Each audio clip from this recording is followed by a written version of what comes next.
Okay. Good evening and welcome to the 2016 Board of Education Voter Forum sponsored by the League of Women Voters of Dare County. I think this is the best turnout we've ever had for a Board of Education forum, so I think you should all give yourself a big round of applause.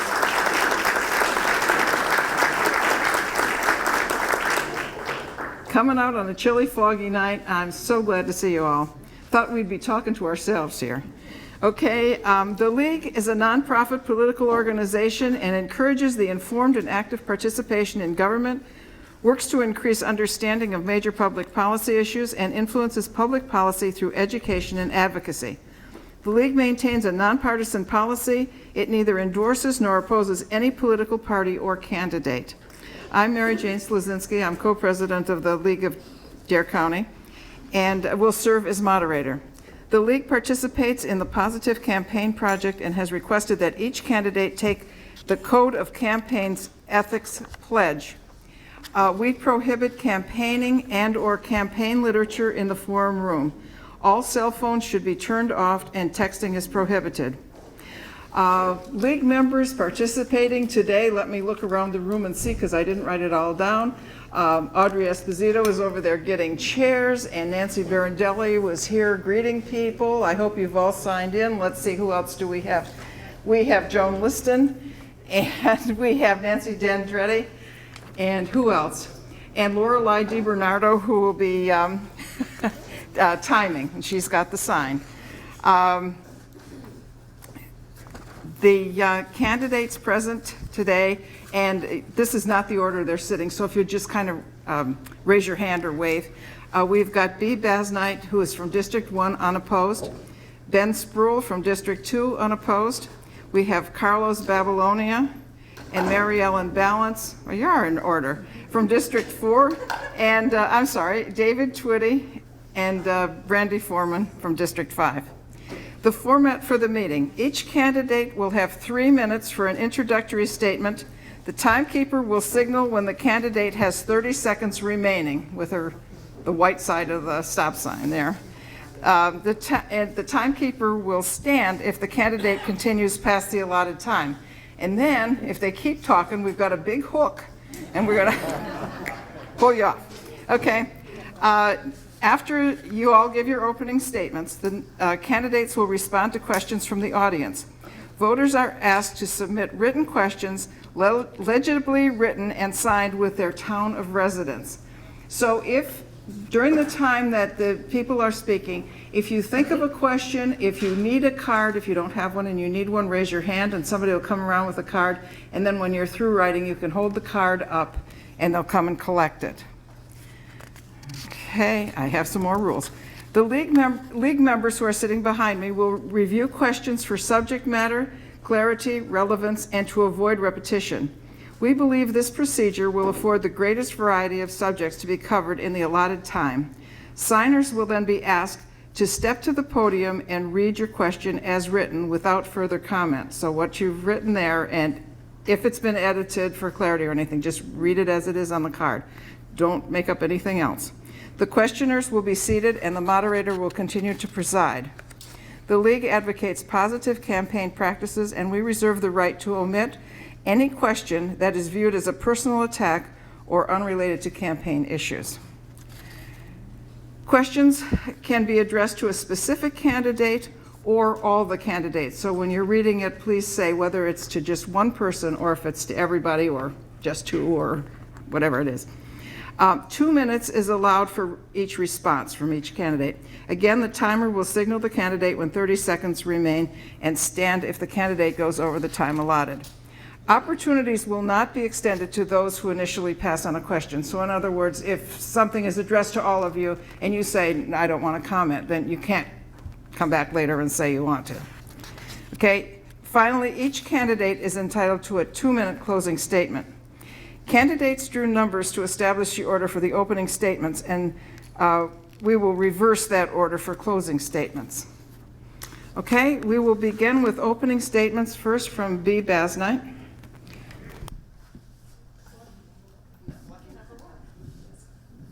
And unfortunately, this is going to have to be passed from person to person, which might be a little awkward.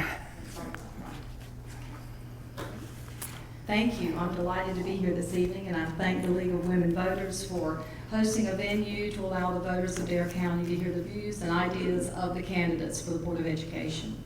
I live in Manio, and as of 6 o'clock tonight, I've been married to my husband, St. Clair Basnight, for 36 years. I am running for re-election to the District 1 seat on the Board of Education, representing the mainland and Roanoke Island. But I do and I will represent and work for all students and all schools in Dare County. I received my Bachelor of Science in Elementary Education from Ellon University and my Master's degree in Education from East Carolina University.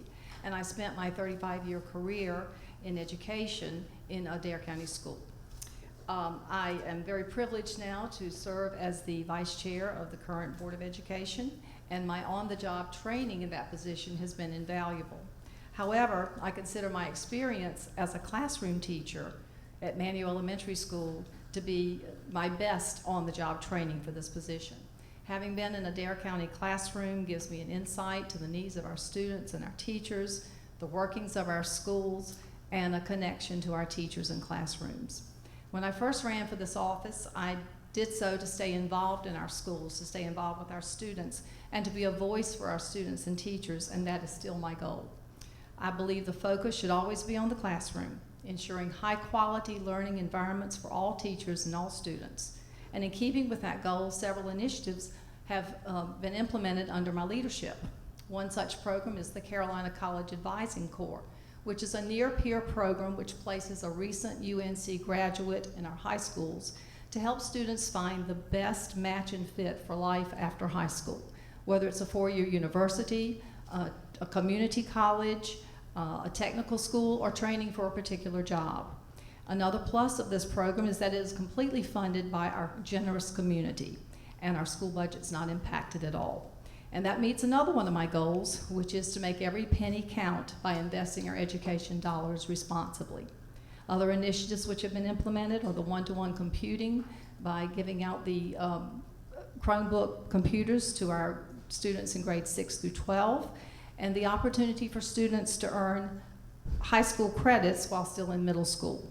This opportunity will provide a means for students, if they choose, to graduate with the equivalent of an associate's degree. The school business is about our children, and I will continue to keep my focus on the classroom to provide equal opportunities for every student and to invest our education dollars wisely. I truly am committed to continuing my work as an advocate for our students, our teachers, and our community. Thank you.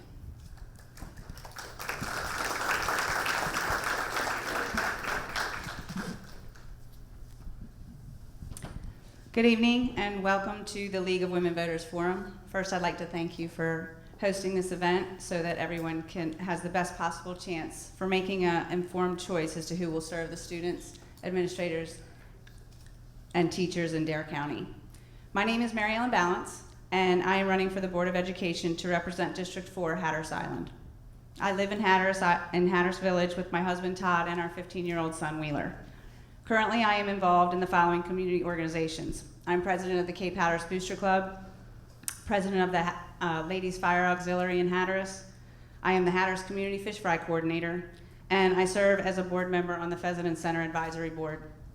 I've been motivated to run for the Dare County Board of Education by my vision for the children in this school system to have equal opportunities to grow and learn. My experiences make it clear that my passion for working with children to help each of them develop their potential is strong. As a member of the Board of Education, I would work towards collaborative leadership with the Board of Education and the Dare County Commissioners to make sure that teachers, administrators, and students have access to the tools and training they need to excel in this fast-paced world of technology. WalletHub.com did a study for 2015's best and worst states for teachers. North Carolina has an overall ranking of 50.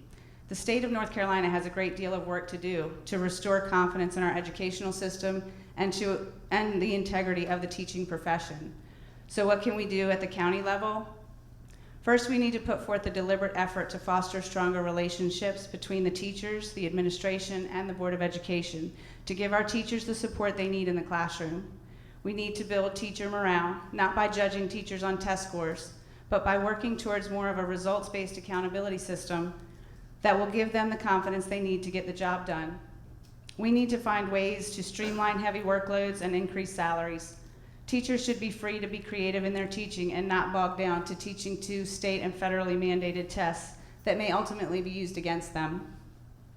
A more stable environment for teachers to be both innovative and effective will surely benefit our students. As diverse as each of the schools in Dare County are, we all have things in common.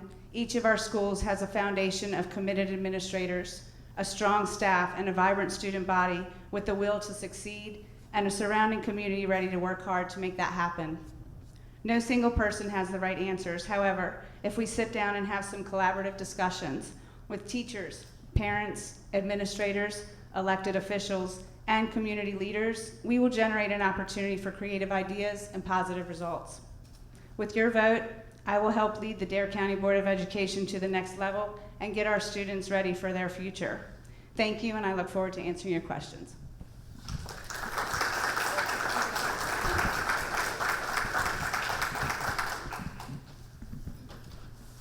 Good evening. I'm Ben Sproul, running for the District 1 seat on the Dare County Board of Education. Again, thanks to the League of Women Voters. We really appreciate all that you do in the community, particularly events like this, but all the other things as well. I'm going to speak to you less prepared, but hopefully sincerely. A lot of you have gotten to know me over the last 8 years. I've been on the board for 8 years, and the last 3 years serving as the chairman. I took that as a great compliment that my fellow board members would elect me to that position, particularly with the big shoes I had to fill. Lots of hard work gets done on this board, and we speak to experience. Over the last 8 years, we've had a lot of challenges to face, both fiscally and with policy, and also with just the relationships that are the important part of getting the day-to-day work done on this board. One of my big accomplishments, among the others that Bea already mentioned, was trying to improve the relationship between this board and the Dare County Board of Commissioners. To that end, over the last few years, we have developed new committees and ways of working together collaboratively over time. At one point, meeting a couple times a month for several, about 6 or 7 months in a row to really get on the same page about budget, which of course can be very challenging in tough fiscal economic times that we've been through. Looking forward, I know that we are turning the corner financially, fiscally, as a community, as a nation, and so my main focus, aside from putting teachers and kids first, is really hoping that we can build back to the levels that we'd seen in the past in terms of the robust offerings for students, what you see in the classroom.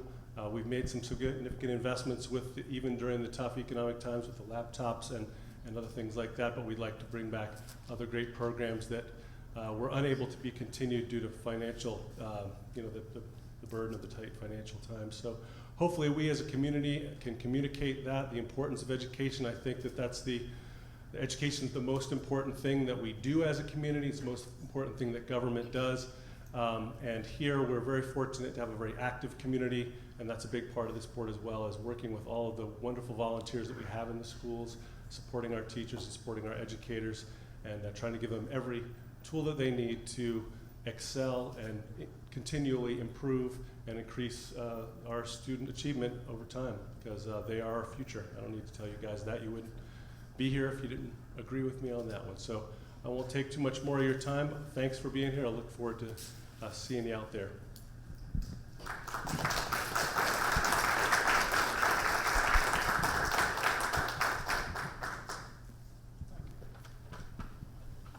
Good evening. My name is David Twiddy. I am running for the at-large seat of the Dare County Board of Education. I'm a native of Dare County and grew up in East Lake. I attended Dare County schools from kindergarten to 12th grade. I graduated from Manual High School in 1988, where I started working for Dare County schools. I've held many positions. I started as a school bus driver and worked my way up as transportation director. I recently retired from Dare County schools with 28 years of dedicated service. But I want to continue to serve Dare County schools. I have a unique perspective on school operation.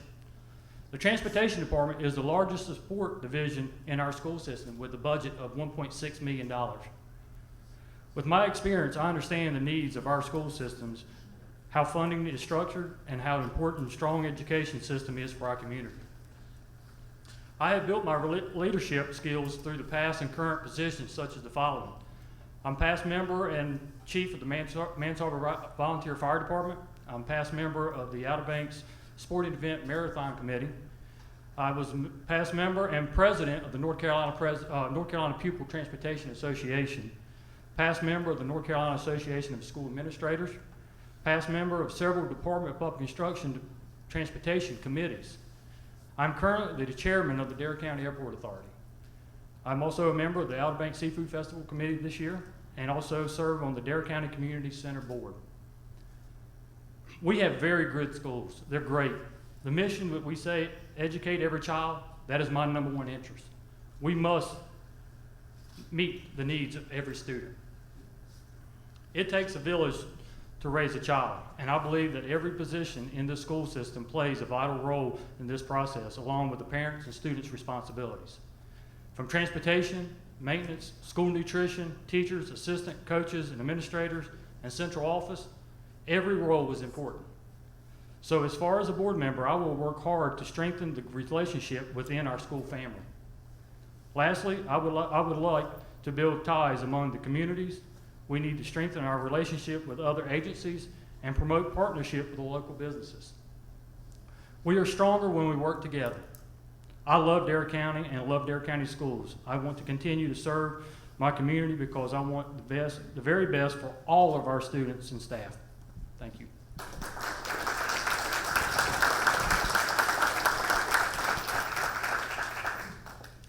Hello, my name is Brandy Foreman, and I'm running for the District 5 at-large Board of Education seat. I'd like to take this opportunity to thank you for your interest in this election and for coming out tonight as we discuss your questions and concerns regarding Dare County students and schools. I feel very fortunate to have the opportunity to serve on the Board of Education as a voice for students, teachers, and parents. Education has always been a passion of mine. I feel I'll bring a unique perspective to the board, for I've come full circle with education in Dare County. I grew up in Kitty Hawk and attended Kitty Hawk Elementary, Manteo Middle, First Flight Middle, and Manteo High School. After graduation from Manteo High School, I earned degrees in elementary education and sociology at the University of North Carolina at Chapel Hill. I then moved back, married my high school sweetheart Philip, and went directly into teaching at Manteo Elementary School. I now have 2 daughters that attend Dare County schools and have been volunteering directly in their schools and classrooms since my oldest daughter Emma started kindergarten. As a former teacher and now active parent volunteer, I understand firsthand what goes on in the classroom. As a mother with young children, I understand how it all translates to home. Working in the classroom with so many students over the years has given me great insight into what our students, teachers, and parents need to be successful every step of the way while in our school system and beyond. We are blessed to live in such a generous community. My husband and I are strong advocates in supporting all we can to benefit our community. I've served on many boards working with different organizations and have always represented the family perspective first. My vision for Dare County schools is to see all students achieve academic success and reach their full potential, whether they plan to pursue college, a trade, or enter the workforce.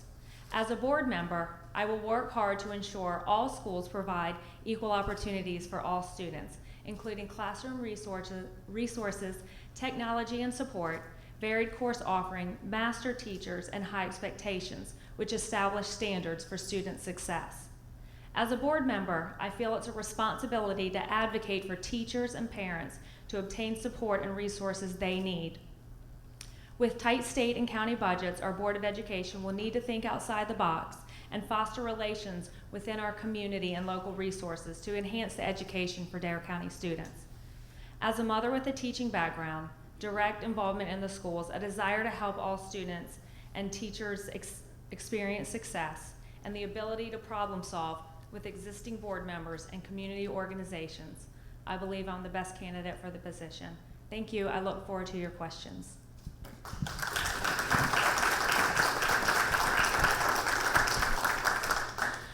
Good evening. I'm Carlos Babilonia. I'm 39 years old and I'm currently living in Buxton. I'm running for the Board of Education District 4 seat in Hatteras Island.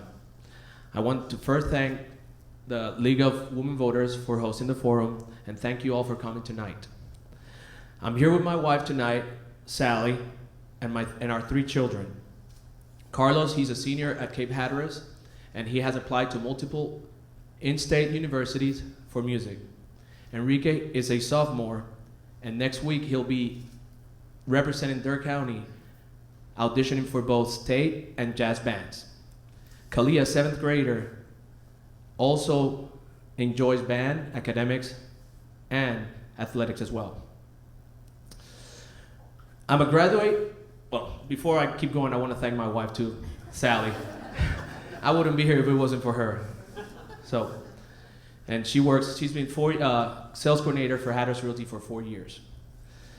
I'm a graduate of the American Military Academy in Puerto Rico and served my country honorably in the United States Coast Guard. I retired after 16 years of service in 2014. My family and I have been many places. We live in Florida, we lived in Hawaii, we lived in Puerto Rico, Louisiana, and when we got here, that was it. We made a family decision that this will be our retiring place, and it was mainly because of the schools that our kids were going to. I cannot compliment our faculty and our teachers, enough. There's not enough compliments for them. I'm very grateful for our kids' education here. Our schools are better here, like I said, than anywhere else, and they not only provide our kids the ability to achieve, but they also excel in their own way. I'm running for the Board of Education because I want all our children to excel, from Hatteras to Kitty Hawk, from the beach to Roanoke Island. We have the necessary tools here. We just need to manage them properly. We have amounts of teachers that go above and beyond what they have to for your children, our children. So we have to make sure that we are here for them, and that's what I'm intending to do as your representative. Currently, I manage the maintenance department at Hatteras Realty. I supervise a staff of 15, and in the summer as many as 25. In my 3 years in the Coast Guard, I was the education liaison with the Cape Hatteras schools, and I also was a part of the parent advisory committee representing Cape Hatteras Middle School with the Dare County schools for 3 years. There I did get to have a good relationship with the district staff. Thank you, and I look forward to your questions.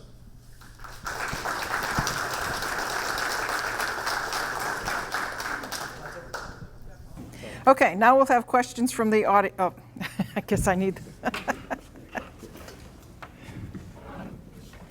Okay, now we're to the portion where we have questions from the audience. I will call 2 people to the podium area for the first and second question, and then one after that, so you will be ready to ask your question. So at any given time, we'll have somebody asking a question, and we'll having the person waiting, and then we'll call up the person that's coming up the next one, so that we can go through these relatively quickly. And let me reach back here for some questions. Okay, the first one is from Julie Perkins, so if you'll come up to the, and then the next one will be from Nancy Barondelli. Sorry about that.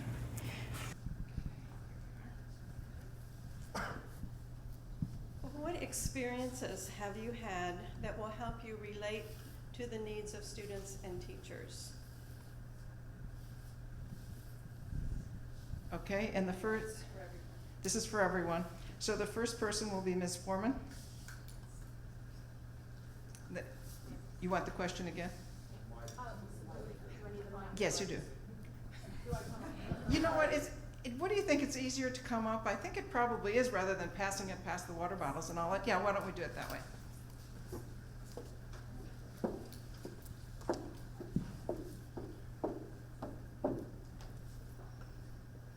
Thank you for your question.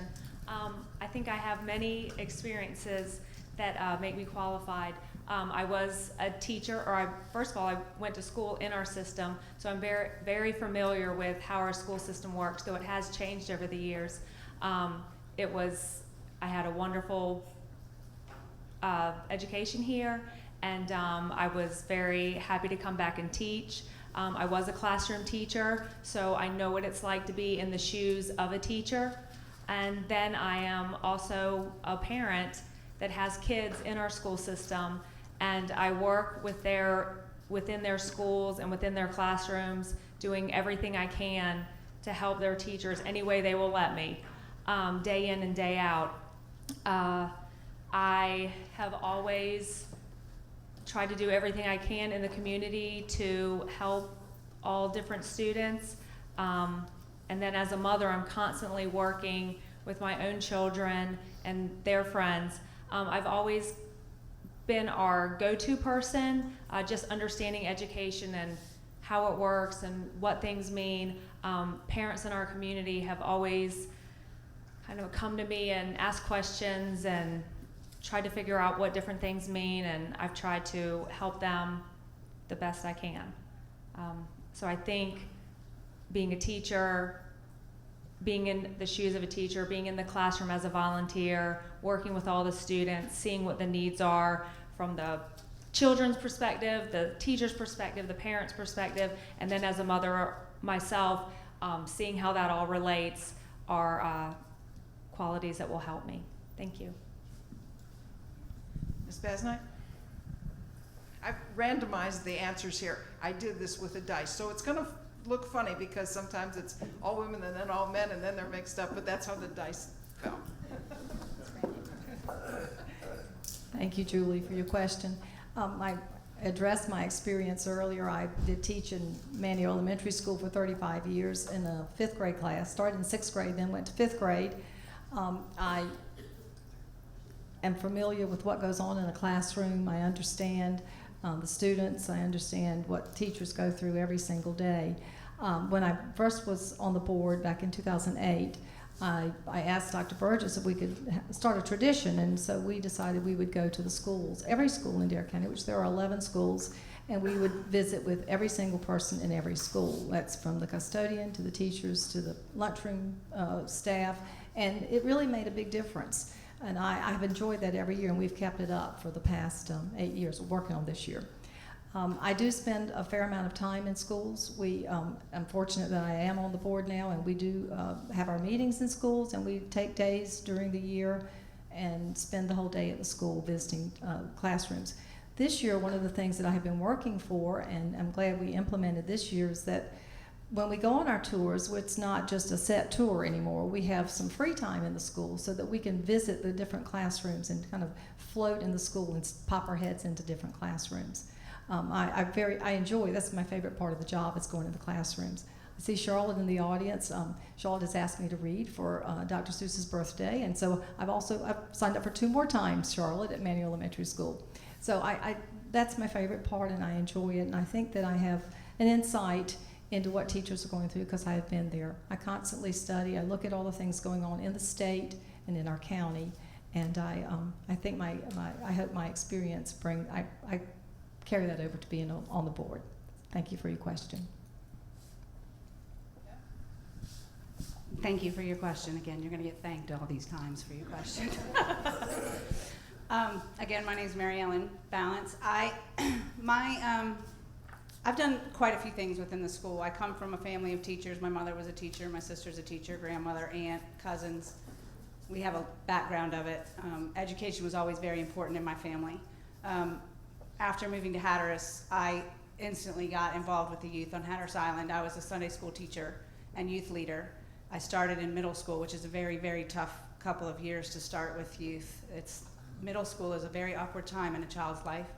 But I started with them and I stayed with those kids all the way through graduation, and I still am in touch with the kids that I worked with 12 years ago. I call them, I check on them, they call me, they check on me. In addition to that, I'm also very involved in our community as far as other things, trying to collaborate and bring community organizations together. But most recently, I have served for the past 5 years, as the president of the Cape Hatteras Booster Club. In doing that, when I started the Cape Hatteras Booster Club, it was pretty much 2 people. And we have since grown that to, we have about 10 people now serving, and it's a group of parents, teachers, and administrators that we all sit down and we work with these kids to help get them where they need to be, both budget-wise with money and support. We started a discretionary fund that helps to fund kids that have special needs and fosters a relationship between the coach and that student. Relationships with our students is a very important thing to me, and I think we need to, that's something that I feel very passionate about, that we need to work hard to get these kids where they need to be with the confidence and the know-how to be what meet their potential. So, thank you.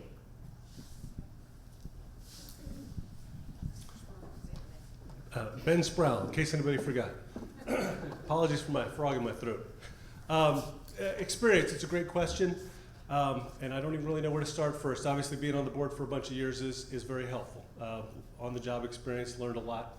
I felt like it took me a few years just to get my feet under me. But going back, a few things I missed mentioning earlier were, of course, I've got kids in school. I've got a couple of boys, 7th grade and 10th grade, playing soccer and making great grades, thankfully, and getting a great education. So that helps. My background also is that I moved around a lot before I came here and made this my permanent home. I've been here about 25 years now, but before that, I traveled the world because my father was in the Army. So we moved all over the United States as well as into Europe. And I went to a whole lot of schools, and a whole lot of them were really not good. So I take that as experience in knowing how not to do education and how to know a good thing when I see it. But also, I take very seriously the leadership roles. I grew up in that sort of structured environment, but also as a Boy Scout, earned my Eagle as a teenager. And those leadership skills are still with me, and you see that because people keep putting me in leadership roles. Was president of the Restaurant Association for more years than I could count. I'm on the planning board in Kill Hills for probably about a decade now too. One of the founding members of the DARE Coalition Against Substance Abuse, about which I feel very strongly. And that experience also doing teen night with my business was all about trying to have things for kids to do, which is a sort of to keep them away from the substance abuse issues that we have, of course, everywhere, but particularly here in Dare County. So pick your favorite thing, but I feel that I'm qualified for the job, and I appreciate your vote. David Twiddy, with 28 years of service in the transportation world, every day was different. You just did not worry about taking a school bus to and from home. You would possibly get a phone call from emergency management, a principal, possibly a parent. EMS is the bad thing for them folks that be calling you, but you're always there dealing with a situation that could come up at any minute. And when we talk about any minute, it means like tonight. We got Manny High School at home, First Light High School traveling, and that phone call could come out 11, 12 o'clock at night, and that means that you've got to get up, be prepared, ready to roll, make sure those kids get home safely. So when that takes place, you've got to call the administration of that school facility, possibly some parents, and let them know what's taking place so they're not being worried, not having a phone call. So that communication is a key thing when you're saying you're spending 28 years in transportation and working for Dare County Schools. When I mentioned earlier dedication, that's what that was. It's my dedication. I love Dare County Schools, and that's what I want to do. So I feel like that I would be a great candidate for this position. Okay, Mr. Babilonia. Thank you, Julie, for your question. Again, Carlos Babilonia. Well, again, everybody, most talk, they have kids. I have 3, as I said earlier. Along with them, we've done everything with them, Boy Scouts, Cub Scouts, sports, school, name it, like Ben said. But it's that community service that I grew up with, just as Ben, I'm an Eagle Scout, I'm an Eagle Scout. I'm a retired Coast Guard. So that's in my blood. I want to serve the community. I'm not here to tell you, I'm here to serve you. I'm here for you. I'm here for your children. I'm here to ensure that our children can be here someday listening to somebody telling them they want to be the Board of Education, right? They want to represent their community. They want to be the best they can be. And that's what I want to be. And that's what I want our kids to get from our education. So I look forward to your vote in March, and I'll keep answering questions as I can. Thank you. The next question will be from Nancy Barandelli, and Carl Carnute will be up on. Thank you. My question is for all of the candidates. Would you please comment on recent and pending legislation that instituted vouchers, increased charter schools, and is establishing an achievement school district for the 5 failing elementary schools in the state, which would be administered outside of the Department of Public Instruction by a separate superintendent and would be run by charter schools? Okay, and the first person will be Mr. Twiddy. And we've left the question here on the podium in case you need to glance down at it. Well, Miss Nancy, I'm excited to see someone in our residents in Dare County doing their homework. This is very important to us. We're fortunate that we do not have a charter school in Dare County. Our public schools are doing what needs to be done. Those staff and teachers, administrators are doing everything that they can do to make these children strive, and that's what they're at. They're at the top level. And I wish I knew these answers, and I'm going to have to pass because I really don't know, but I certainly would like to have a copy of this if possible, so I can do some homework on it. So thank you so much for that question. Sorry. Okay, Mr. Sproul. And then the next person will be Mr. Babilonia after that. Okay, so legislation. You know, it's interesting because I think that, yeah, in the community widely, you tend to think all things education go through the Dare County Board of Education. But sort of the way the state has it set up is there is a lot of control at the top, but what the local board does is very much about this county. So policy things, the things that are particular to here, our particular budget, exactly how we want to run things. That said, this is kind of a dicey issue because this is a non-political board. If you look it up, the state has designed boards of education to be nonpartisan. No one is wearing a red or blue hat or putting that on the ballot at all. So you shouldn't really be thinking about it. This, however, can be kind of a left-right. People have strong feelings on both sides, and sometimes they're associated with one party or the other. I know there are people on each side that have the opposite view.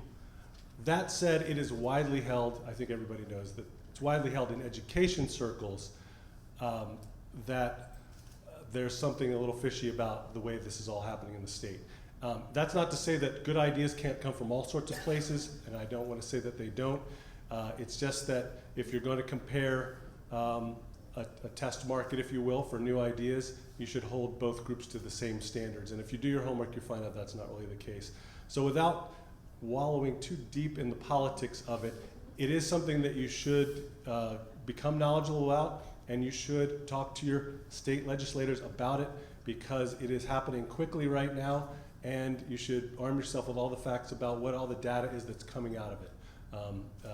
You might be surprised when you really look at the numbers. So hopefully I dodged that one a little bit. What am I supposed to do now? Ditto. Ditto.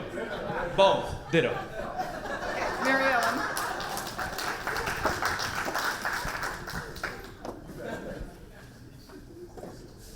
Actually, I was very nervous about this whole thing tonight, so I have been on my computer since 7 o'clock this morning, and I actually did look up some policy stuff. So, I did read some information, and it is a huge topic. I mean, this question is an excellent question, and it's definitely something that we need to inform ourselves about because it's kind of a scary situation. Whether you're for the charter school or you're against the charter school, we definitely need some more information on this. I did read that the state is currently trying to put provisions in place because as it stands right now, when a charter school comes in, they can actually set their own, the people that serve on that board don't have to live in this county. You could have someone from Washington State telling you how to educate your child.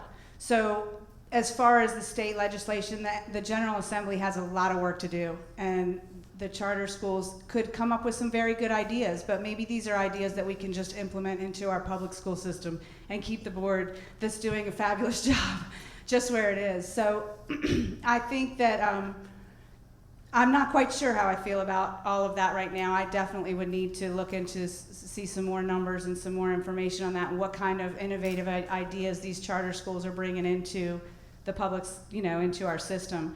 the funding for some of these charter schools does come from public funds from the state. So that again is another big issue that we have to take into account. How much of our money do we want to gamble with somebody that lives in Washington State or California? So thank you again for your question, and I would definitely, as educated voters, look into this stuff. So thank you.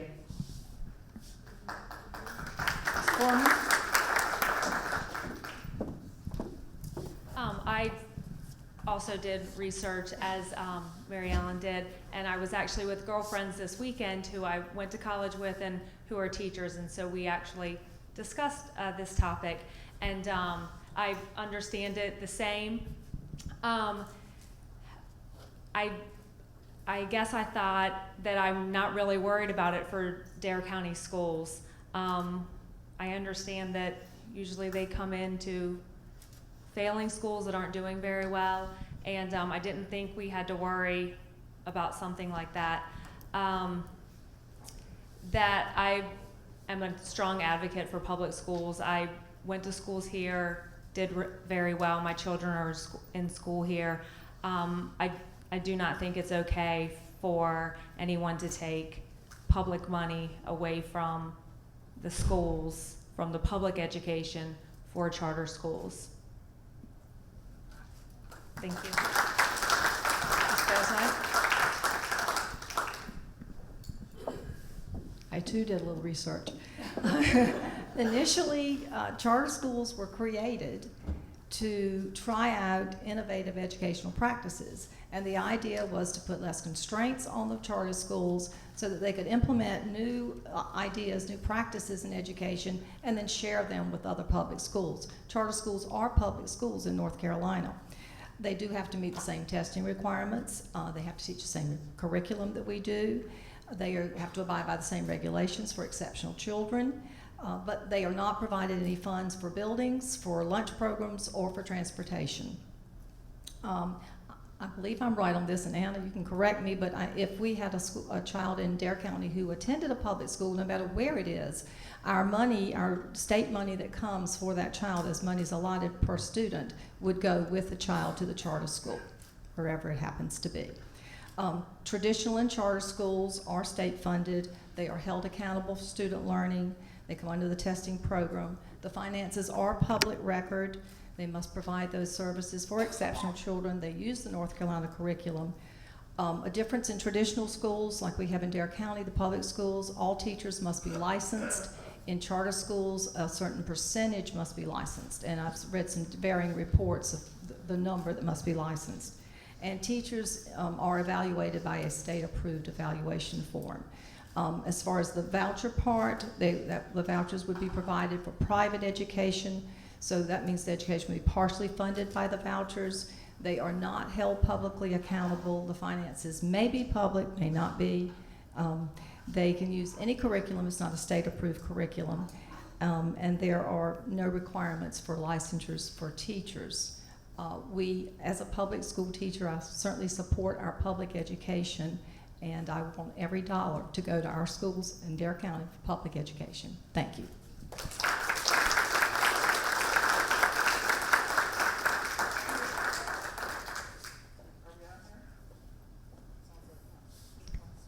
Hello? Okay.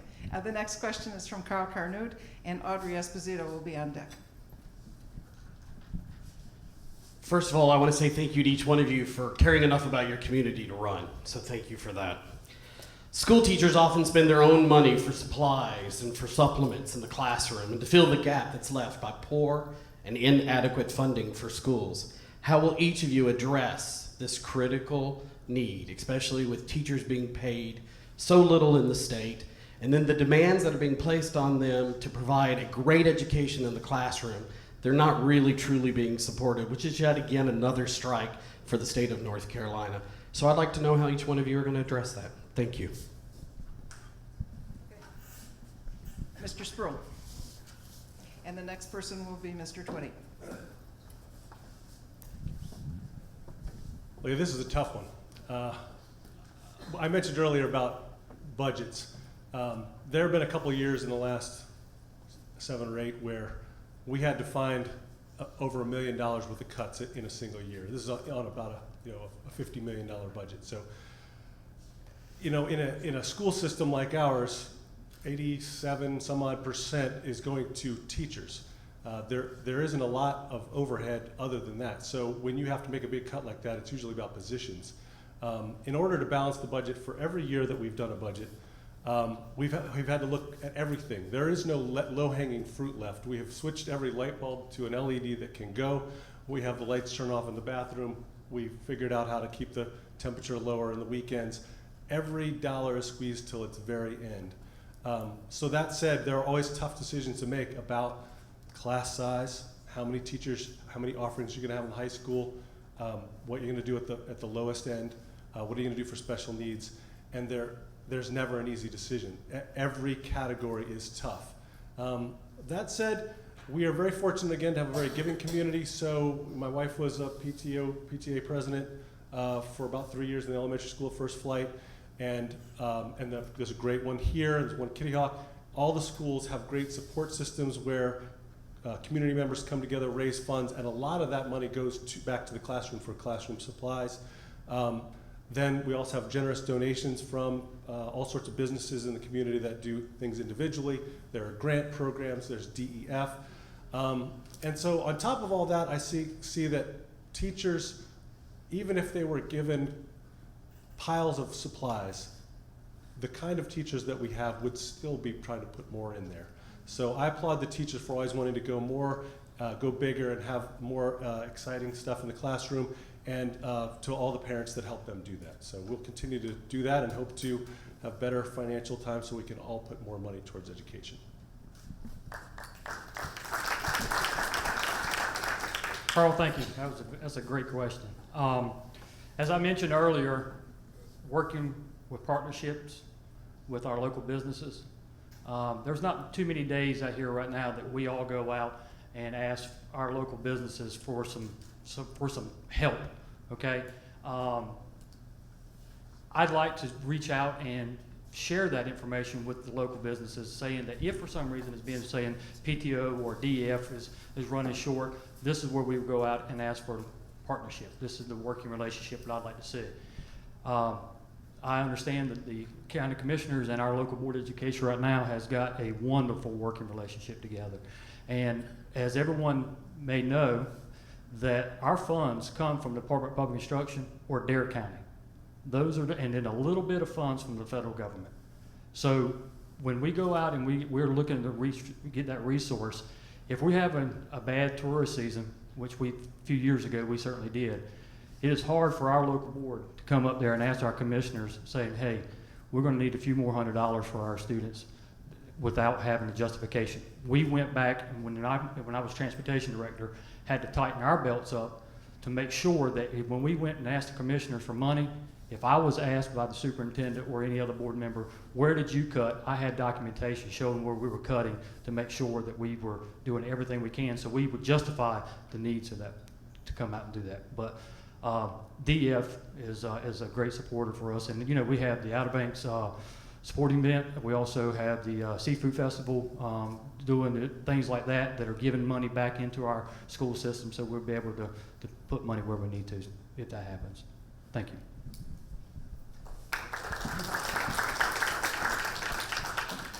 Carl, right? That's, really tricky question.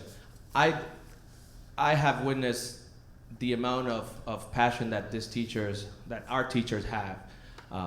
Just this weekend, we were in Wilmington with the band director. He went there by himself with just one performer, our son. That was it, and he stayed after because we took him.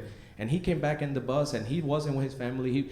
So I know, and he does it with such a passion with so much love, and that's what I'm saying. We have to provide them with the gratitude that they deserve, and we have to do whatever we can. If I get elected, I'm sure that we're gonna do as a board whatever we can to ensure that we can get our teachers the best pay we could do. As a person, I cannot do that. That's not something that I can tell you. I'm gonna go ahead and raise the teacher's salary because I wish I could. I wish I had that magic hat or trick. But I know personally how hard they work and how hard they care about our kids. And I will make sure that if I'm part of the board, that as a board, we'll do our best to get that for them. Thank you.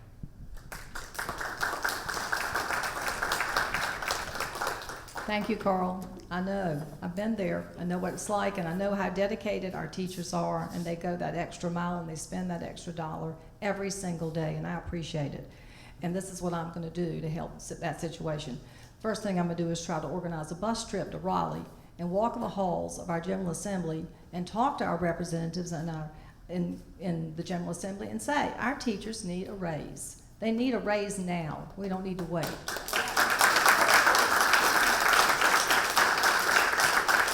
And the second thing I'm going to do is we've had in our budget for several years an increase in teacher supplement. And as Ben mentioned, we've had some tight times in Dare County.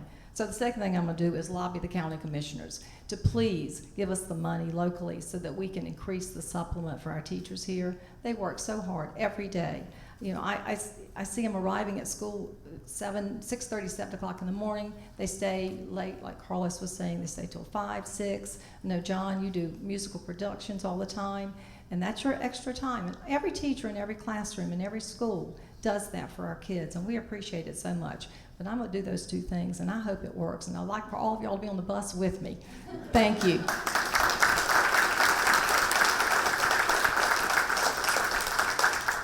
It's an excellent question, and a question that we down at Cape Hatteras we get all the time.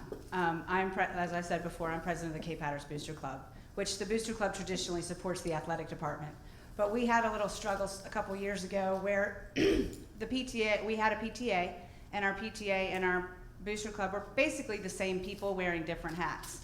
So we felt like we were being pulled in a lot of different directions. So we got together and we had a discussion, and we decided the Booster Club absorbed the PTA, and we have an academic committee underneath the umbrella of the board. And when we did that, we gave the academic committee they sell all of our spirit wear. So all of the proceeds and everything we make from spirit wear goes into that fund. And from that fund, teachers can put in a request if they need beakers for the science lab. If they need, we got a request a couple weeks ago for, our science team. They have an account at the grocery store where they get supplies they need for their, whatever they're doing as far as their experiments. And we were able to help them that way in raising money.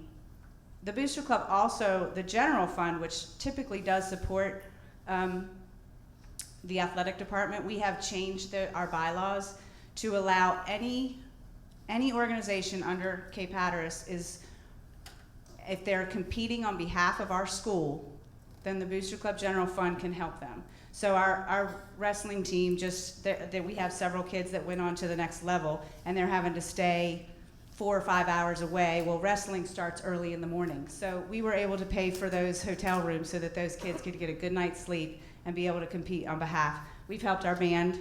We've helped the band as well. So we've worked hard, and I think what we need to get into some of the other schools, I'm not sure what First Flight and them, I know they have strong support systems, but I think we have to continue to find ways to raise that money within the school system and work together to get that money when we can from the tourists or however we're able to do it. I think that's a big key, is just putting ideas together and helping each other come up with ideas to really make the most for our time and our money.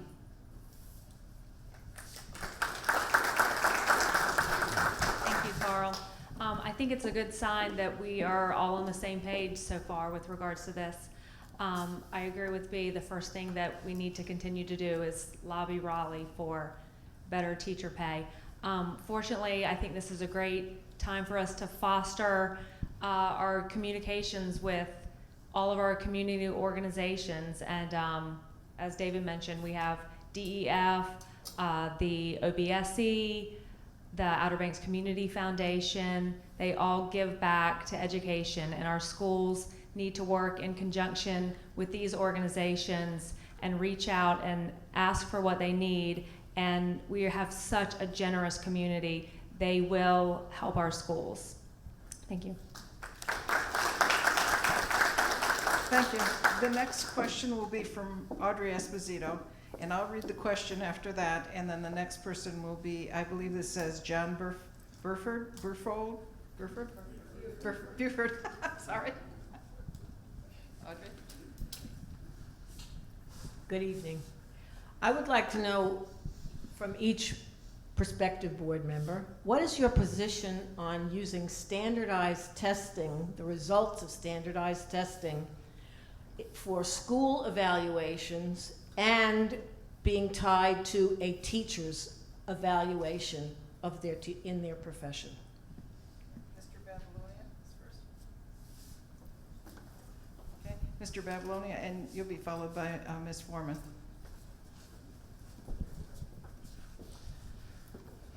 Good question, Audrey. I really don't think that anybody should be judged by somebody else's performance. That's not, I mean, that's me. I'm saying, you know, if you have somebody performing, you know, yeah, you say the director missed something in the band, but if the performer, you know, you have to see the performer by himself, and he has to be able to, you know, shine in his band or his classroom or in the team, wherever he's at. And if we judge one teacher for one failure or one whatever it is, it's not fair for anybody. It's not, you know, that's my opinion, and that's how I feel. I don't think that it should be like that. I think that everybody should be able to excel in their own way, uniquely and passionately with what they have to offer. Thank you.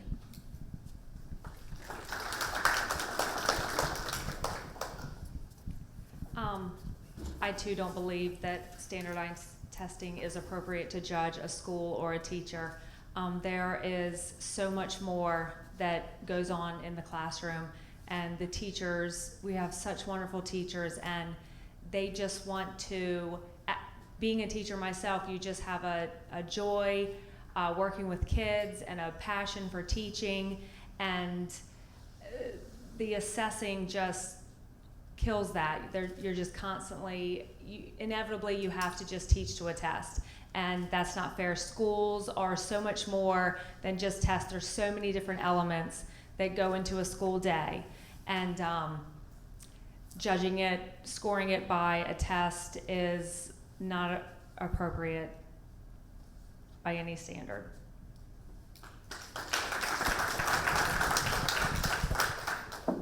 This is one of those that's got a few facets to it as well. We hear this a lot. This is a very common thing to be discussed in education circles.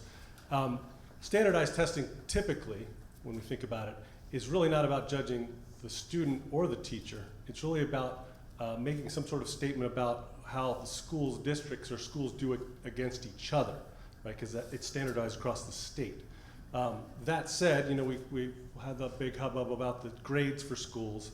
And if you've listened to any teachers talk, you know that basically all that really did was say what the socioeconomic status of that community or that school was. It really didn't tell you much about how the teaching was going in that school, because there were plenty of examples out there where you had schools winning awards for their progress, the kids coming from way behind and catching up, and yet the schools were rated as a D or an F. And so it's not a great tool. That said, really get back to the question about whether you should judge a teacher. The other thing you'll find in education circles is that, yes, everybody wants accountability. I mean, one of the reasons we have a great board is that we have a wide diversity of experience. I come from a business background. Anybody that comes from a business, and we've got lots of teachers, people in education, and parents, but coming from a business background, you're always about metrics and return on investment and that sort of thing, and that's the way we think in a capitalist society.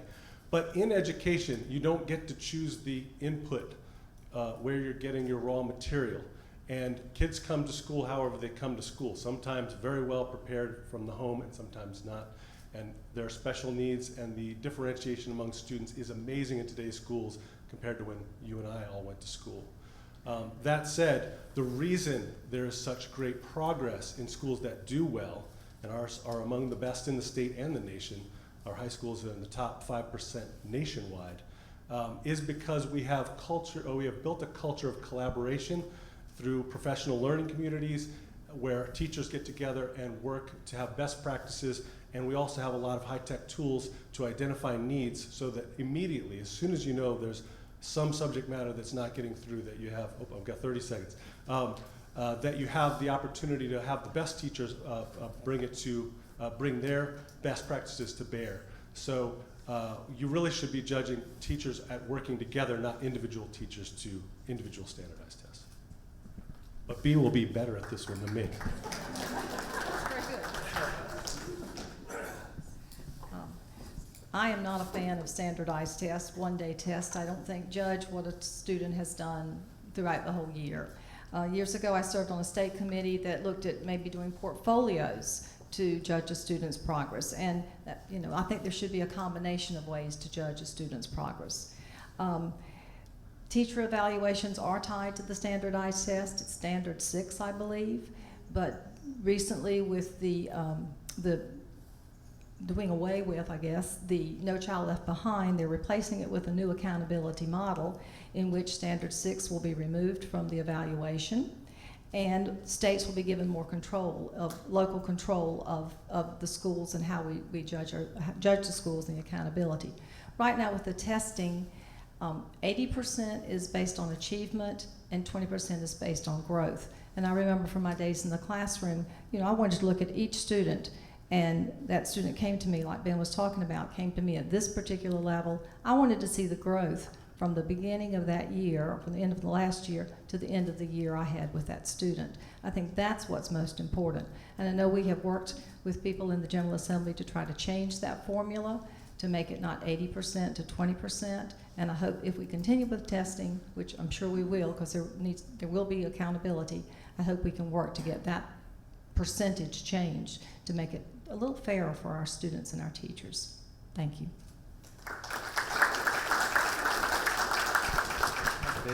I could stand up here tonight and say ditto, as Carlos did, and you'll find out from me that if I don't know the answer, I'm not going to stand up here and tell you something I don't know, and I don't know the answer to that. Okay, this is another reason I want to be on this board, is so I can learn more information. Take the experts that we have here tonight, 2 of our board members, to find that out, because it does take all 7 board members to make this happen. So I'm sorry, but I don't know enough to comment on that question, okay?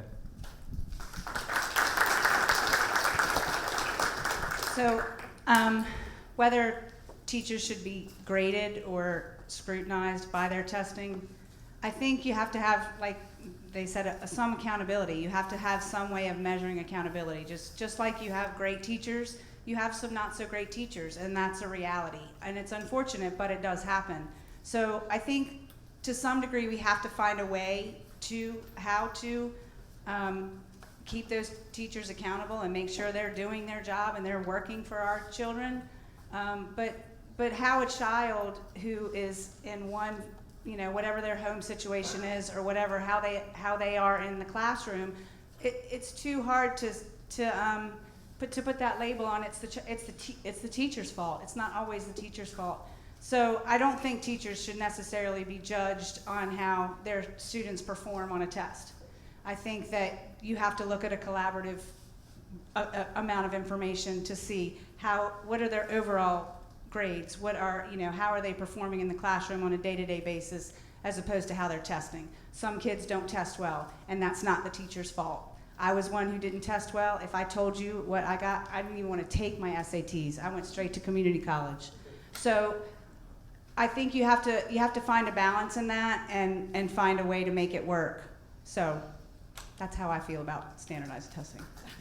Thank you. Okay, thank you. Now I'm going to read the next question, and you better all give really good answers, because this is from Sarah Toller, who's an Nags Head Elementary School student, and she's going to be watching on television so that she'll see how y'all answer this. So if you want her vote, you better do a good job. Her question is, what do you think about starting school at 8:30 a.m.? And the first person to answer will be, let's see, I've lost my place here. I believe we have Ms. Basnight.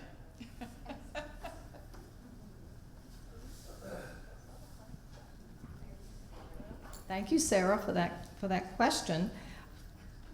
Since I've retired, I don't think 8:30 is such a bad start time, to tell you the truth. However, I think research says elementary students maybe perform better earlier, and maybe high school students a little bit later. But I certainly think that's great. I think every school should be able to just make a decision on its own. So Sarah, maybe that'll work for you, 8:30. Thank you.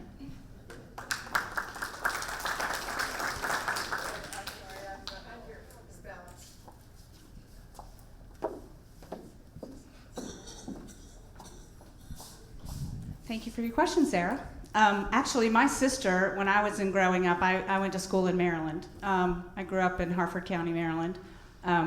And they were doing a pilot program where they were starting elementary school kids earlier, and they were starting middle school, and actually elementary and high school went at the same time. But the middle school went an hour later. And by the end of that school year, it was more determined that the high school should have been later. So I think there is something to it. I think it's something that maybe we should consider. If they're performing better, if they're performing better and getting done earlier, why not? I mean, if there's a way to make it happen, I think it's certainly a possibility, and it's something to take a look at and see what we can do. Thank you. I'm behind here. Mr. Sproul.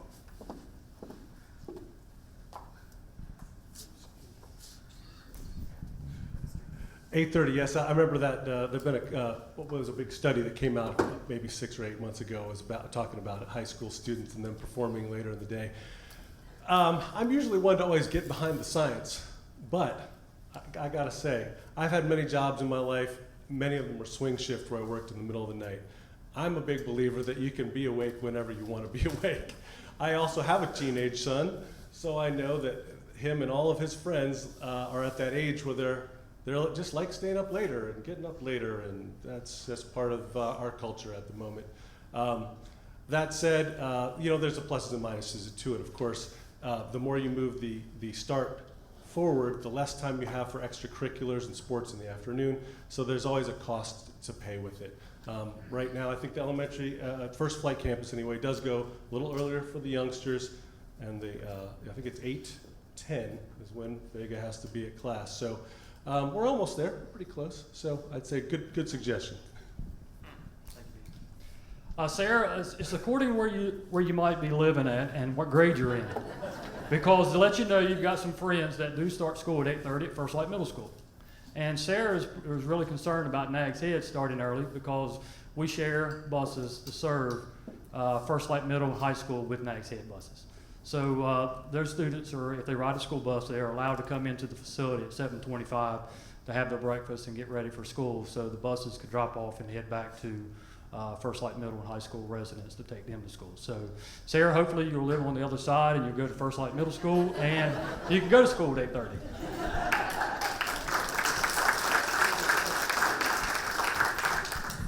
Thank you, Sarah. I agree. I would love to have the school start at 8:30.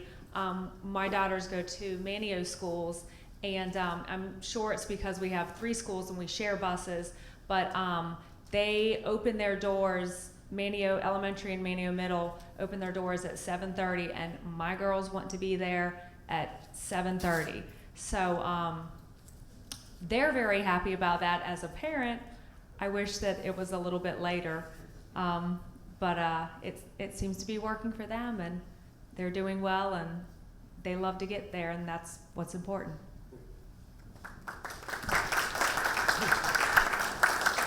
Sarah, my daughter Kalia agrees with you. Every morning when we wake her up, it takes us about 3 times before we can get her out of bed. So she would love to do that in Hatteras. I don't really know if it will work in every school, especially with the distance that the buses travel, and but when I was a kid, I wanted that too.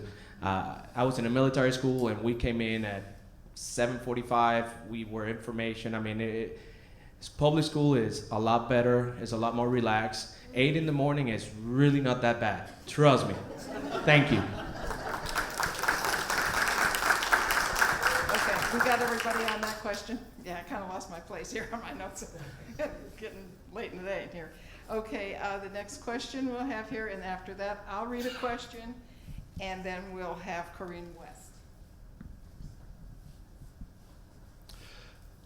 School districts in places like Raleigh offer local supplements greater than Dare County's that offset our state's critically inadequate wages for teachers.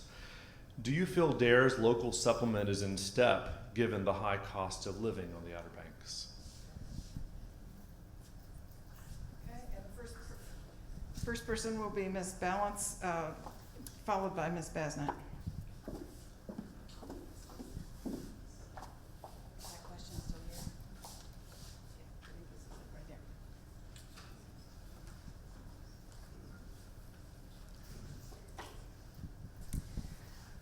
I don't know. This is one of those things that until you get into the meat of what goes on the board and what we are and are not able to do, of course I think that our cost of living is very high, and it doesn't always meet our pay scale in general for retail, for teachers, for every job on Hatteras Island does not meet the living expenses. I know very few people that don't work 2 jobs on Hatteras Island. Some work 3. Teachers work, all summer. They're cleaning cottages and they're waiting tables and they're doing whatever they have to do to make ends meet. I would work hard for anything that would give a supplement to the teachers and get our pay up where it needs to be. I actually read an article where there was some discussion about trying to, I think the commissioners were working on trying to possibly get a 4-year college system to come in and set up in Dare County to be able to create jobs that way and bring more revenue in. But definitely supplemental would be great. I don't think it's obviously not adequate, or North Carolina wouldn't, excuse me, be 50th rated 50th in the country. So I think the state as a general has to do a lot more to help the rural counties in North Carolina get where they need to be for teacher pay.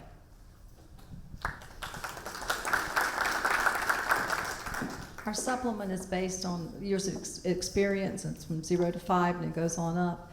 And no, I don't think it's big enough. I've already addressed it. I've already said I will lobby the commissioners, because the supplement dollars come out of our local funds. I know we've been through some tight budget times, and as Ben mentioned, we have a wonderful relationship with commissioners now. We have a 5-on-5 committee, which is 3 Board of Education members, 3 Board of Commissioners, our school finance officer, Anna, our superintendent, Mr. Clausen with the county, and Mr. Alton, who is the county manager. And we meet on a regular basis, particularly during budget time, and that always comes up. The supplement always comes up, and I'm hoping that with improved economic times, we can get some more local dollars to increase the supplement for teachers, because teachers certainly deserve it. Thank you, John, for asking. Great question, John. Gosh, I'm so sorry. Yes, I think woefully inadequate is a very good descriptive phrase at the state level. And when you say there are other counties that are doing better than us when it comes to having a local supplement, I think that that's good for people to know. I think a lot of our job as board members is really communicating exactly how it works, because while some of you in the room are very familiar with the budget process in the state and the local budget and how it all works together, most people are not. And like I said, they make new kindergartners every year, and with them a couple of parents who don't know anything either. So you as the experienced, knowledgeable people, I want to take this opportunity, talking to people who really care about education, that your commissioners are not going to make a move like that in the budget, because just a little supplement is a big line item when it comes to adding that much to the budget. So they can't really do that and feel like they can continue to serve in the positions they want to serve in unless they hear from their constituents. So on the local level, if you'd like to see a local supplement for your teachers, and I know we'd all like to see that, and you'd say, hey, I'd really like that I would pay a little extra in my taxes for that, tell your commissioner. That's the way it happens. We don't have any taxing authority on this board. At the same time, you should let your state legislators know that you do not like teachers being 47th in teacher pay in the nation, and we can do better. And we have a great education system despite the fact that we're hamstrung by finances. So imagine what these amazing educators could do with a little more coin in the pocket. So I hope you're with me to help make that happen in the future. John, thank you for the question, and I have to agree with everybody. I mean, who like I said earlier, we have teachers going above and beyond what they're getting compensated, and they're doing it. They're doing it. They're not just, they're doing it with passion, because they want to see our community flourish. They want to see our kids develop into professionals, painters, hot tub cleaners, doctors, whatever it may be, whatever it is they want to be, and if we don't compensate those who are in charge of our future, but unfortunately, as Mr. Sproul said, it's something that takes a lot of effort and work. And I think that we all are here, all 6 of us who are looking for a vote, I think we all agree that we're gonna keep doing, or if we get elected, we're gonna do what we can to ensure that our teachers, again, get more pay. Thank you. John, it is sad to see that North Carolina land in the beginning, #1 in a lot of things, but 46 in teacher salary pay. I had the pleasure of being at this same facility this past Sunday and had them standing up on the House of Representatives, and all 4 of them, every one of them, said if they got into Raleigh, they were going to fight to get a teacher salary increase. So B, I know where we go if they get elected. We just want to rent that bus, and I can drive that bus. Okay?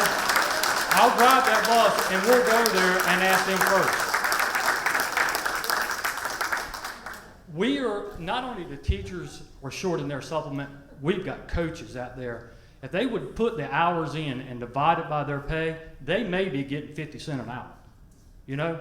But just as yourself, a dedicated teacher, love these students, want to go extra and beyond the call of duty, that's the same way as these coaches are too. So yes, we need to find something to work the way with the board, with the county commissioners at the state level to come up and give you more money to do the job that y'all are doing very good every day.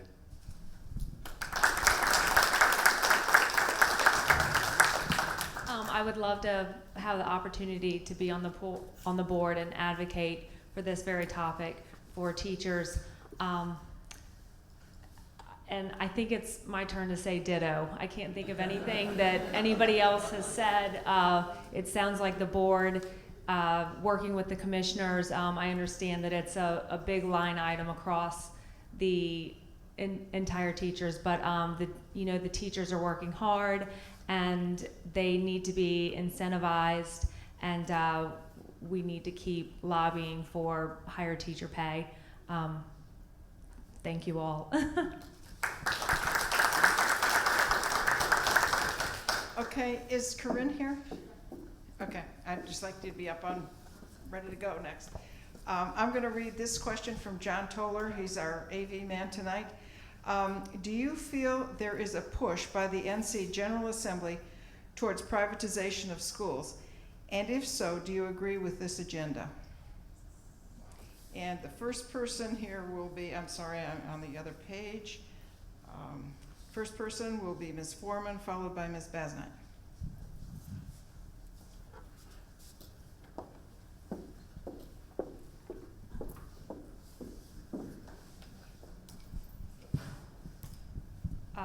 Well, I'm sorry, but I do not know about this one other than if it's the same as charter schools. I would assume that means the same thing, privatizing the schools, and which would require taking public funds away from the public schools. If that's the case, then I would not ever be able to agree with privatization of schools, and I wouldn't be able to support that in any shape or form, and would strongly be advocating against that.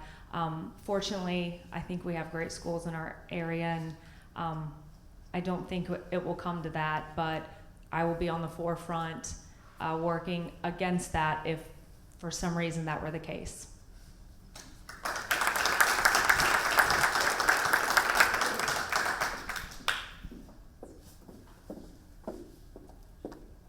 There are some indications from the General Assembly that there are some moves towards privatization of schools. I think the voucher program maybe is a move in that direction. I feel that I'm 100% for public schools. I want my money as a taxpayer to go for our public schools. I was raised in public schools, I taught in public schools, and I think our public schools are fabulous. I can speak for Dare County particularly because I've been there and I know our teachers personally, and I know that we do an excellent job. And don't fix something that's not broken. Our schools are working now, and our teachers are doing a fabulous job.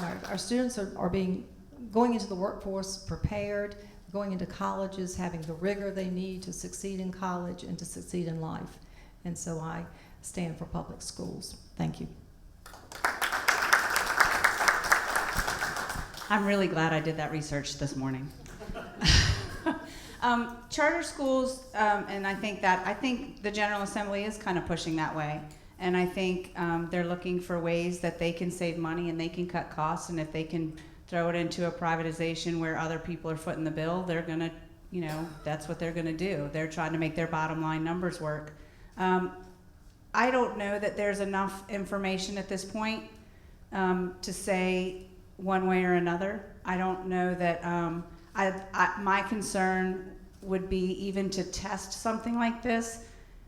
Do you want your child to be a test? Do you want your child to go through the system and see how they are on the other side of it? Because we know how the public school system works when we have good people in place. We know how that comes together. And I think that's a dangerous water to tread in when you're talking about a child's future and preparing them for that future. So in answer to the question, do I think the General Assembly is pushing towards that? I think they are. And I think they're doing it from a financial standpoint, and they need to step back and look at it from what is it going to do to our children in the end, and then make that determination as to whether or not it's worth it. But again, I think I would have to, as far as me personally, I'd have to see a lot more data before I'd be willing to put my son in a situation like that. So, thank you. Really interesting questions this year. We've done this a number of times, and definitely a higher percentage of these sort of hot button, very politically charged things. And I was standing here, I thought, I'm running unopposed. I can actually wade into this without too much fear. Because people really do have really strong opinions about this. But the interesting thing is, I'm a big fan of really understanding these things in a deep way, and a lot of times the conversation about it skips on the surface. On one side, you've got folks saying, like I said, I'm a business guy. I think ROI all day long. There's this belief, sort of ideological belief, that business does stuff better. Yeah, does some things better.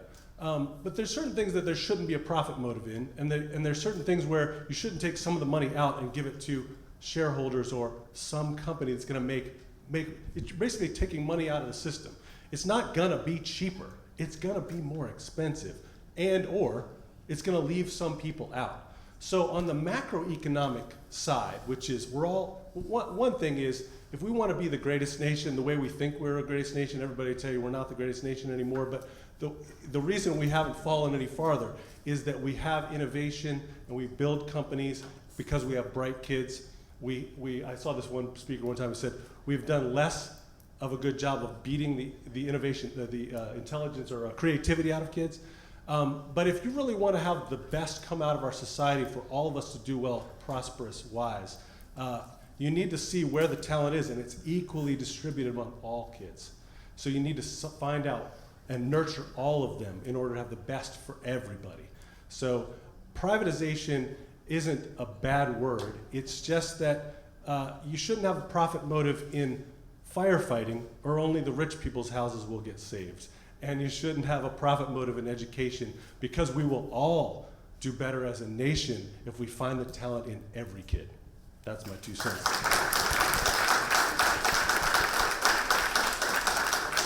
John, I'm not aware of legislative pushing for that, but I can tell you, if I was elected for the Dare County Board of Education, I would not fight for it. I think we have the best schools here in Dare County schools, so I would not really want to push that whatsoever. So I think that's where we need to go, is stay with public school in Dare County. Have to agree again. Good thing I'll be in the last one, I guess. But no, I think that I came from private school in Puerto Rico, but I didn't have a choice. I did. In Puerto Rico, where I lived, it was either private school or I don't know what you're gonna get. I mean, that's what we experience, and it's not cheap. It's not, people have to pay for the school. I mean, even if some may get a voucher, but not everybody will get a voucher. So that's what I'm worried about. I'm concerned that over 60% of elementary school age children at Hatteras and Manual are free or reduced lunches. I mean, they see the house and they think we're all rich. We own the big houses. We don't own the houses. You know that. So the fact private school, I mean, I don't see why we would even think about it. We have great schools here, and I think that instead of thinking about going a different direction, we just need to focus on what we have and improve what we have. Thank you. Okay, now we're going to have a question for from Corinne West, and that will be followed by Marion Midget, and that will pretty much, then we'll have closing statements. That'll pretty much get us, I think, till 9 o'clock, and I'm sure you're getting tired of sitting. Okay, Corinne? Hello. As a teacher for Dare County Schools, my question for you is, will you make yourself available for teachers to voice their concerns?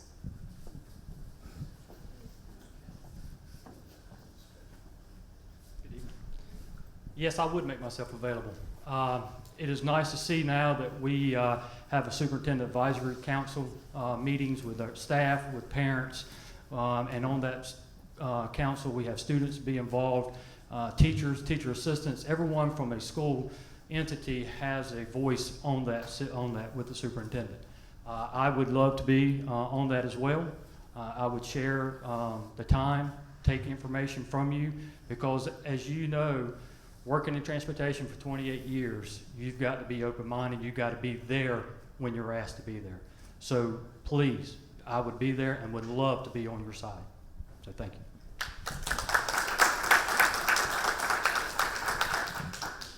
My cell number is 202-8837. No, seriously though, I do try to make myself as available as possible. I do spend a lot of time in the schools, not just because we go so often with school board visits and that sort of thing, but obviously with kids in schools, I'm over there all the time. But I am aware that I don't get down to Hatteras as often as I get to my first flight schools, because I live a couple blocks away. And so every time I have a chance to talk to a teacher, I say, what do you see that I'm not seeing? Because we do have the advisory councils and these sort of formal ways to voice complaints, and you can do it anonymously, and they are always answered in a document that goes out to everybody. People who are inside the school know that this administration, this school district is great for a lot of reasons, but one of them is that culture of being able to collaborate and to have complaints or concerns, and they do get to the right places. That's not to say it's perfect. That's not to say some people might have the wrong idea and not feel comfortable. But if you don't feel comfortable with the other channel, come to me anonymously, meet me in the grocery store. Everybody does anyway, right? So always glad to help, and I know all these guys are too. I won't give my phone like that because it's 787 and most people confuse it with 757 for Virginia. I do have a Puerto Rico area code to help our parents with long distance.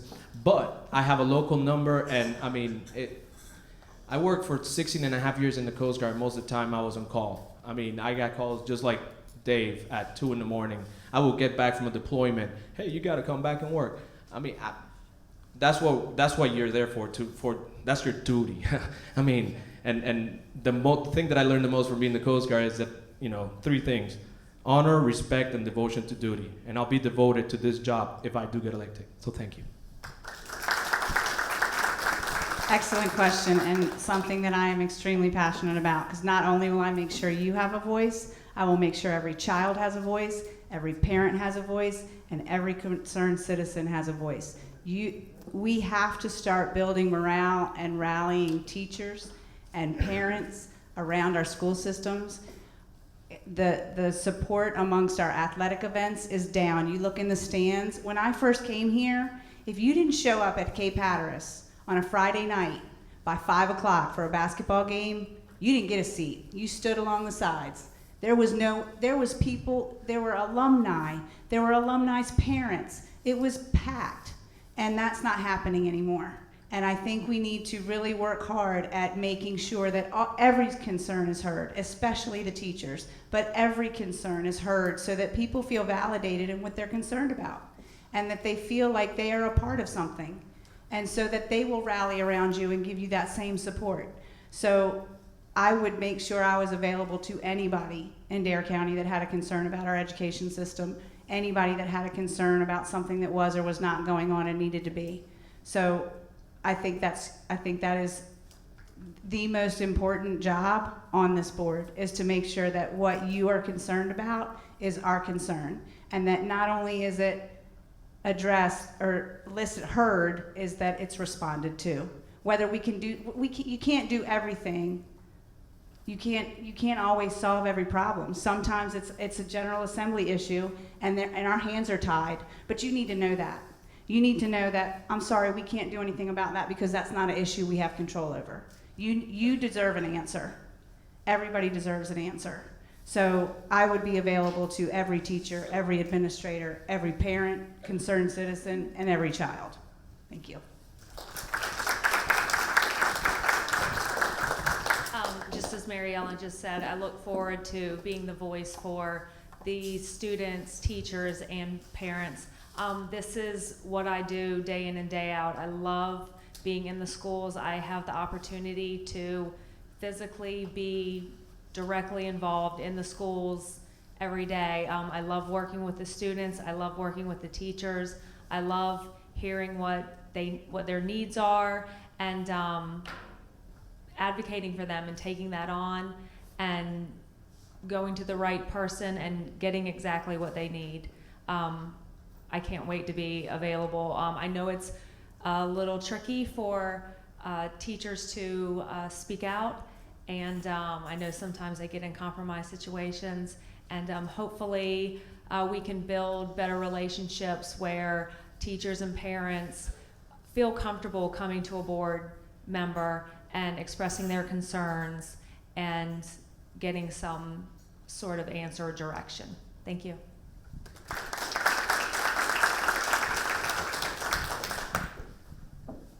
I have prided myself on being a voice for our students and our teachers since I've been on the board, and definitely I will be a voice. I've spent a lot of time meeting with teachers. I listen all the time.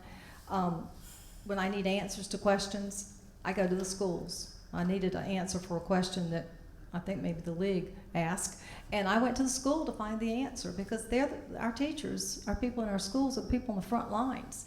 They know what's best. That's the heartbeat of our school system. And yes, I will definitely listen to the teachers, and at any time, any place, I'll always be a voice for you and for all people in this community. And my cell number is 475-0105. I'm available day and night. Thank you. Okay, now we're going to have our last question from Marion Midget. Hi, this is for all members, as long as you want to participate. Why do you think so many parents drive their children to and from school rather than using the bus system? Do you have suggestions for encouraging bus riding, or do you think board members should stay out of this area? Not suggest in this area.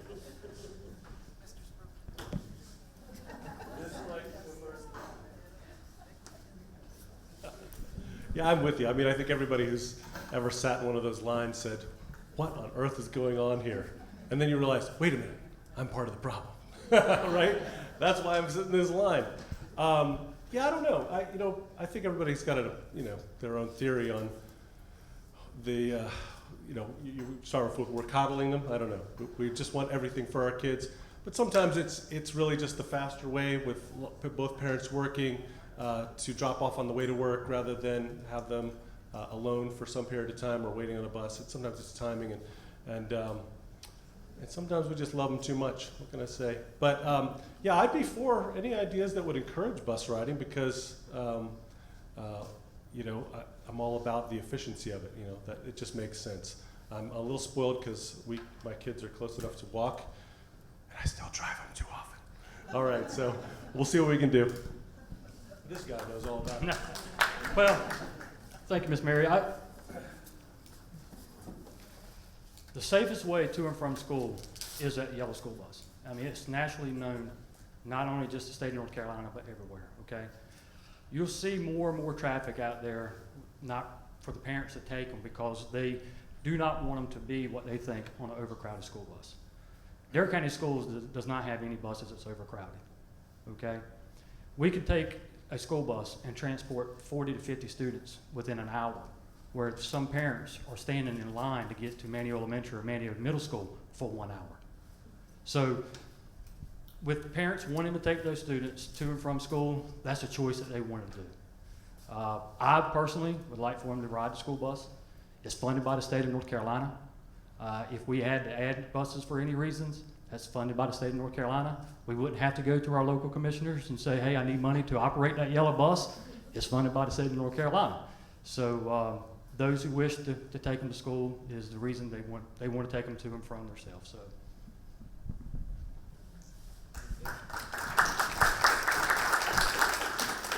I would agree with the bus, with Dave. It's the safest, it's the most efficient. I drive a Prius, so I'm trying to get green. So I tell the kids whenever they ask me for a ride, I'm like, come on, there's a bus already going that way. You want me to wake up a little earlier but I mean, and he's, Ben is right. I mean, we as parents, sometimes we have we have kids in clubs. Our daughter goes to violin at 7 in the morning. Well, we have to take her. There's no bus at 7 in the morning. So our son is a senior. So, I mean, there's special circumstances around every household that will make it where not everybody will be able to take the bus. Now, that we should promote it more, I agree. I agree that, our kids should be more happy to ride a bus. And I think that providing Wi-Fi for their, ride home and games and all that, that's helped a lot. And I think that our kids who go to sports and drive, ride for 3-4 hours from Hatteras, they appreciate a lot when they have that time to do homework or catch up with their Facebook feed or something like that. So, thank you.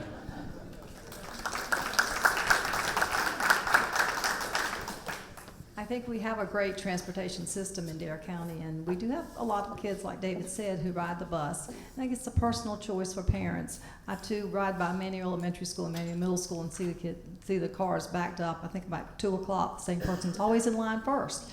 A lot of grandparents pick up their children, and I think a lot of students these days are involved in many things after school, dance, sports, those things, and parents just want to be there for them and to pick them up and take them to school. So it is a personal choice. Thank you. I live in Hatteras, and it's about, if my son rides the bus, he has to get on the bus at 10 after 7. If I happen to have a meeting at the school, I can take him, I leave at 7:30, so I don't get caught in the bus traffic, and I'm there by 8. His grandmother, he cons into taking him to school because she gets to spend time with him, and she buys him breakfast. So I think it's funny because every night before he goes to bed, I say, how are you getting to school tomorrow? And sometimes he's calling mom because he wants breakfast and to spend 45 minutes with her before school, and sometimes he's going to walk to the end of the street and ride the bus because he wants to see his friends. So I think it is a personal choice, and I think sometimes, he plays sports after school, so I have to pick him up. But that time, even though it's only 15, 20 minutes, sometimes that time with your child is invaluable because it's the one time that you have a captive audience and they can't get away from you when they're trying to, Mom, don't talk to me. So it's a tough one. I think as far as the elementary and middle school, I think they need that bonding time with their friends, but as it gets up into high school, it's not always the cool thing to do. And when there's breakfast involved, I mean, can you blame them?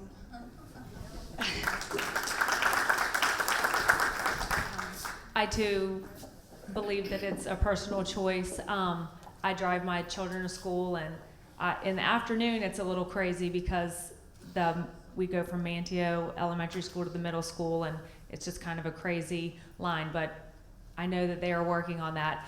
In the morning, it is a time for us, like I said, my kids like to be there first thing, as soon as the doors open, so luckily we avoid a lot of morning traffic, and I'm pretty sure it's my daughter's favorite time of the day because I sing for them and dance for them in the car and catch up on all the gossip at school. I have 2 daughters, so they like to tell me a lot that's going on, and that's just like Mary Ellen said, they can't get away from you. You're forced to talk and find out what's going on. To open maybe another can of worms, which we're not going to really have time to discuss tonight, I would love to see them on the bus more for field trips, though. I wish there were more opportunities that they could hop on a bus and take a field trip. But with regards to getting to and from school, I really enjoy that time with them, and I think it is a personal choice. Thank you. Okay. Now we'll have 2-minute closing statements from each of the candidates, and this is going to be in the reverse order from their opening statements, so we'll start with Mr. Babilonia.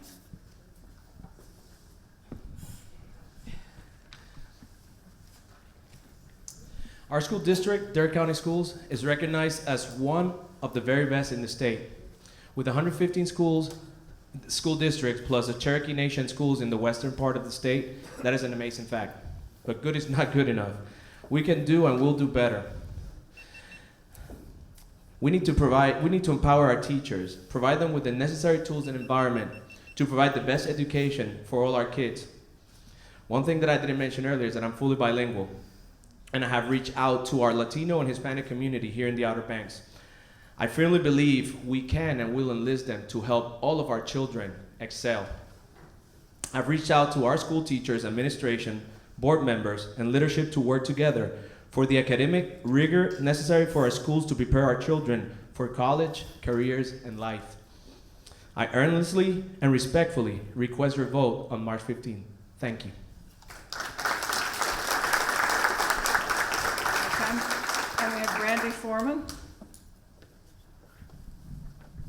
I want to thank you again for your interest in this Board of Education election and for allowing me the opportunity to listen to what you, the parents, teachers, and members of Dare County have on your minds regarding education in our community. Because of the state of education in North Carolina, we will need a Board of Education ready and willing to work for the students, teachers, and parents of Dare County. I am excited to take on that challenge and ready to work hard for you all. I'm energetic, brainstorming new ideas and different ideas for the betterment of our students and teachers. Informed, keeping on top of most current issues and concerns in our own community and beyond. Open-minded, willing and available to listen to concerns and suggestions from parents, teachers, regarding our children's educational needs. Involved, working directly with the students and teachers in the classrooms and in schools. And engaged, making connections in the community with nonprofits and businesses who are available to give support to Dare County students. Though we must continue to lobby Raleigh for better pay and benefits for our teachers, utilizing our community and local resources would be one way to enhance the education for Dare County students in the interim. I have a deep passion for all things education and a love for Dare County. We all know that investing in the education of our students is investing in the betterment of the community. Our children deserve a well-balanced curriculum that will have a positive impact on their education and prepare them for a successful future. We can achieve this by empowering our teachers and making resources available for all of our students. I believe education lasts a lifetime. By voting for me, Brandy Foreman, you are supporting the future of our students and teachers. Thank you for your time and consideration. Please contact me anytime with your questions or concerns. Okay. And David Twiddy. Why vote for me, you say? I feel that I'm the best candidate because of my support for all children and my love for Dare County. My unique perspective on inner working of the school system and my leadership roles in my profession and in the community. In closing, I would like to thank the League of Women Voters for the hosting this forum and all of the candidates tonight for coming out. I also want to thank you, the citizens, for your interest in the future of our children. It is clear that all of us want to serve our community and continue building on the success of Dare County schools. Thank you again, and I appreciate your support on March 15th. Okay, and Ben Sproul. I hate to say it's Sproul now at the end, but for the record, it's Sproul. Thank you all for coming out, and thanks to the League of Women Voters. This is a great event. I feel like I can kind of be loose because I don't have somebody that's running against me, but I do appreciate your vote. Please do not write in Mickey Mouse. I will be very embarrassed. No, but seriously though, I hope that this has been informative to you and that you've gotten to know me a little bit better. I know you've gotten to know everybody a little bit better, and that you can see that, like these guys, education and the future of our community speaks to my core values in everything that I do every day.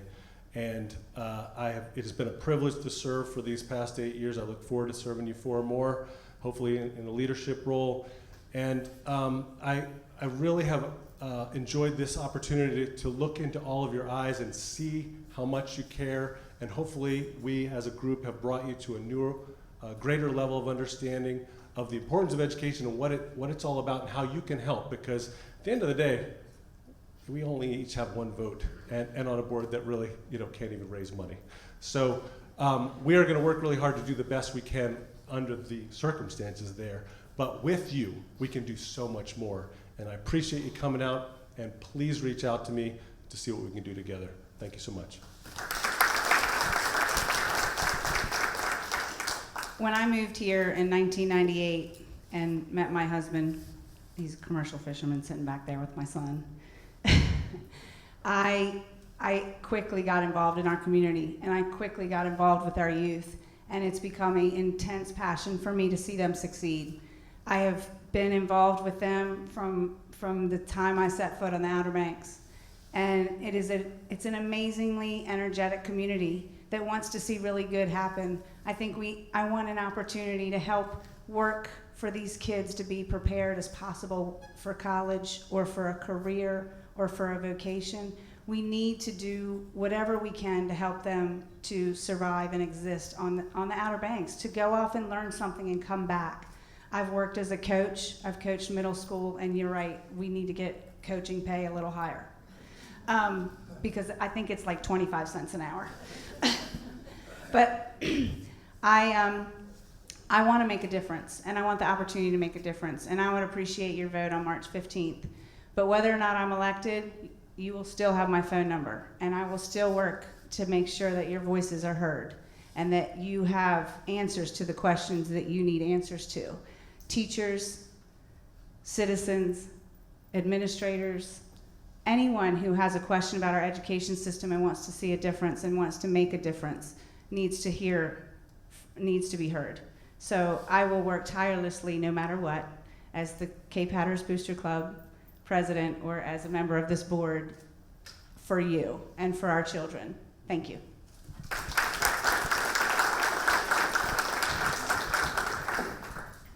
Thank you all so much for taking an interest in this election and the education of our students, and for asking really great questions tonight. My passion is education, and I like to think it's my expertise as well. I have devoted my career and my life to serving the students of Dare County, and I hope to continue to serve as a link between our classrooms and our school board, and between our community and our school board. My door is always open to students, to teachers, parents, and our community. I believe by working together and communicating, we can continue to accomplish all the best for our students and schools. That means hiring and retaining the best qualified teachers, keeping our curriculum current, offering equal opportunities for all students, and ensuring safe, well-equipped learning environments in our schools, and preparing our students for the future, a future that is going to look very different in 5, 10, or 15 years. As a teacher, every year, I taught my students the importance of being involved and exercising their rights as citizens. Voting is one of our most precious rights, and I would greatly appreciate your vote for B. Basnight for Dare County Board of Education. Thank you.